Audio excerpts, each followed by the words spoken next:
Good morning children. Jai Swaminarayan. Today we are going to start with one of our geometry lessons, basic geometrical ideas.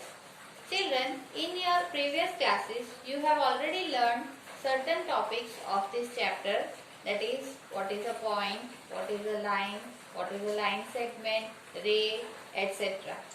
Just we will recall all those things first and then we will start with the actual chapter. Now simply with the tip of this chalk or with the tip of your pencil or any other sharp object, I just make a dot. This small dot which I have made is called a point. Now suppose if I make many points like this and connect all of them together, then I have made a line. A line is a combination of so many points, infinite number of points on it, right? Now suppose if I cut this line from the middle, I have certain points over here. Now this small portion of the line which I have taken here is known as a line segment. Now what is the difference between a line and a line segment? A line can extend in both the directions infinitely, whereas a line segment has a fixed length. Now this line segment cannot be extended this side also, neither it can be extended that side also. It is having a fixed length. Now if you watch carefully, when I cut this portion of the line, I have got two more figures at the end which are looking like this, and this kind of figure which has one end point and it can be extended on the other side is called a ray. Now why do we call it a ray? Because it has one point of origin and then it can be extended into another direction. You might have recalled so many times a ray of light. Why do we call it a ray of light? Because a ray of light always begins from a source. Suppose if I have a torch over here and this torch is sending the light rays, then this point is the point of origin of the ray, and then these rays of light can extend in different directions. That is why we call them rays of light. Now when we are dealing with all these figures, it is very important to know how to indicate them with the help of letters of the English alphabet. How to represent them. Now whenever we want to name any point, suppose I say point A. So I will write it as a capital letter, point A. Okay. Then when I have to represent a line, suppose this is a line.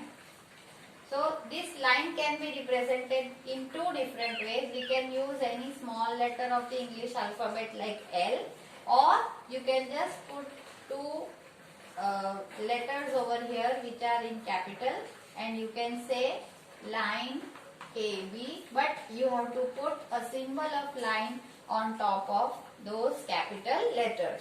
So these are the two ways into which you can represent a line. Line L or line AB. Okay? Any one of them. You cannot use both of them. When you have to name a line segment, then suppose this is a line on which you have endpoints E and F. 2 points E and F on it. So over here, when I want to represent this line segment EF, I will write capital E and capital F, and without arrows you have to present the on top of the letters, you have to just put a symbol of line segment without any arrows, because it is a line segment, you will not use arrows over here. For a ray, if I am saying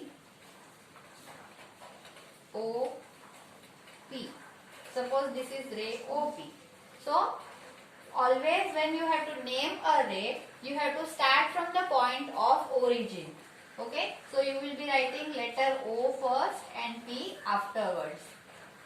Whereas in case of a line, you can write it line AB also and line BA also. This is correct. For EF also, line segment EF or line segment FE, both can be written. But in case of ray, you can write ray OP like this, or you can write, but the arrow will be always towards P. OP or line PO, but the arrow will be towards P because the original point of origin is O and then it is extending towards P. That is why it has to be written either this way or this way. But it is always better to write in this way. Okay, this is confusing. Now let us take our next topic, intersecting lines and parallel lines. Intersecting means they cross each other. Lines, when two different lines cross each other or they intersect each other at one common point, only one common point, then such lines are called intersecting lines. Suppose this is line L and this is line M. Now this line L and M are intersecting over here, crossing over here each other at one common point, and let this point be O, suppose. So this point of intersection of these two lines is the common point that is in between these two lines, and that is why these lines are called intersecting lines. In our daily life we come across so many figures where we can see these intersecting lines. In case of parallel lines, two lines never meet. Never, even though we extend both the lines in infinite number of times, if we are extending them in both the directions, then too they will never meet. Always the distance between any two points on these lines will be same. These two lines will never ever meet even though you extend them for kilometers away. So such lines which don't have a common point of intersection are called parallel lines. Now take for example this diary. If I see this diary, the adjacent edges over here, this is one edge of the diary, one side of the figure, and this is another one. Now if you are going to extend this in both the directions, you will get a point of intersection over here at this corner. Right? So these two edges, these two sides of the diary are making intersecting lines. Whereas if you see these opposite sides, this side and this edge of the diary, if you see this and this edge, the opposite edges, then they will never ever meet even though you extend it in both the directions. Similarly, this edge and this edge will also never meet because they are parallel to each other.